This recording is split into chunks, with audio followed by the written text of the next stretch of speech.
آخری بات یہاں پر صاحب باری شریعت نے تو لمبی بحث کی ہے، کسی ذی علم عالم سے اس کو پڑھیے، وقت ہمارے پاس مختصر ہے، ہمیں آگے چلنا ہے، لیکن ابھی ہم صرف تعریف کے گرد گھوم رہے ہیں۔ نبی کی ذات کو ہم مختلف انداز سے ڈیفینیشن بیان کر رہے ہیں، ایک تو لاجیکل کی ہے، اب ایک علم کلام سے کر رہے ہیں، اس کے بعد ہم علم مناظرہ سے کریں گے، تاکہ کسی طریقے سے بھی آپ مقام نبوت کو جان لیں اور اس بات کو سمجھ لیں، تو پھر جس نے جان لیا وہ ان کی تعظیم کیے بغیر نہیں رہ سکتا۔ یہ جن کو یہ بہت زیادہ فکر ہوتی ہے کہ نبی ہماری طرح ہے، میں ان سے کہتا ہوں کبھی نبوت کی تعریف پر غور کرنا۔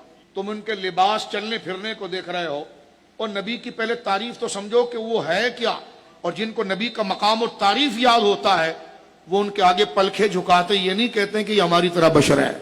کہ انبیاء کرام تمام مخلوق جتنی اللہ نے پیدا کی ہے، انبیاء کرام تمام مخلوق، یہاں تک کہ وہ رسول جو ملائکہ میں آتے ہیں ان سے بھی افضل یہ انبیاء نبی ہوتے ہیں جو انسانوں میں بھیجے جاتے ہیں۔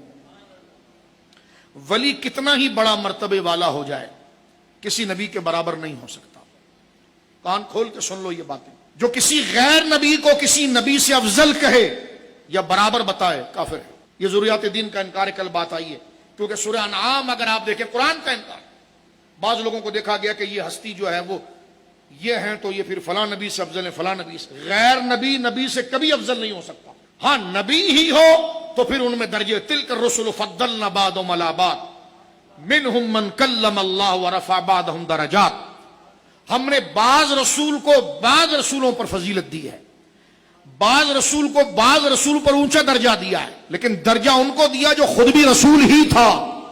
یہ نہیں ہوا کہ جو رسول نہ ہو، صحابی ہوں یا اہل بیت ہوں یا ولی ہوں، ان کو نبیوں پر درجہ دینا یہ بندے کو دار اسلام سے نکالے گا۔ کیوں؟ کیونکہ یہ انکار قرآن ہے۔ قرآن کی کئی آیتیں بتاتی ہے کہ ان جیسا کوئی نہیں ہو سکتا۔ میں صرف ایک آیت کی طرف چھوٹا سا حصہ دے کر آگے بڑھنا چاہتا ہوں، سورۃ الانعام کی آیت نمبر 86 کا ایک ٹکڑا عرض کر رہا ہوں مبارک، جو قرآن نے کہا ہے وَكُلًّا فَضَّلْنَا عَلَى الْعَالَمِينَ۔ اللہ نے انبیاء کا ذکر کیا اور فرمایا وَكُلًّا فَضَّلْنَا عَلَى الْعَالَمِينَ۔ یہ کہنا کہ نہیں یہ بزرگ حضور سے افضل نہیں ہے لیکن حضرت آدم سے بھی افضل ہے، میں نے کہا اپنی یہ بات برا بند کرو۔ قرآن یہ کہتا ہے وَكُلًّا، جتنے بھی نبی اور رسول ہیں، فَضَّلْنَا، ہم نے ان کو بڑھایا ہے فضیلت علی العالمین، عالم کے ہر فرد کے اوپر۔ اس آیت سے سادہ عقیدہ نکلتا ہے کہ جو نبی غیر نبی ہے، جو نبی نہیں ہے، وہ نبی سے بڑا نہیں ہو سکتا، چاہے جائے کہ وہ عظیم صحابی ہو یا اہل بیت ہو یا ولی ہو، ان کا مرتبہ وہ ہے، وہ نبی کے خادمین میں سے ہے۔ کسی بھی نبی، خواہ اس پر کتاب اتری نہیں اتری، ان کو کتاب ملی کہ نہیں ملی، لیکن اگر وہ نبی بھی ہے اور ان پر نبوت کا اطلاق قطعی طور پر تواتر سے ہو چکا ہے، یعنی ایک تو وہ ہے نا کہ قرآن میں انبیاء کے نام آئے ہیں، اس کے علاوہ اگر کہیں سے صحیح دلیل سے پتا چل جائے کہ یہ اللہ کے نبی ہیں، تو یہ نہیں کہ نہیں ہم تو حضور علیہ الصلوۃ والسلام کے برابر نہیں مانتے، آپ بزرگ جو ہیں وہ حضور سے مرتبے میں کم ہیں، لیکن حضور کے علاوہ جتنے انبیاء ہیں نا ان سے یہ بزرگ بڑے ہیں۔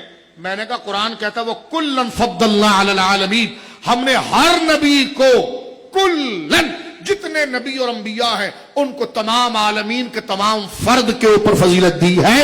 اہل سنت کا روافض کے مقابلے میں عقیدہ حق ہے کہ غیر نبی کو نبی پر فضیلت دینا کفر ہے۔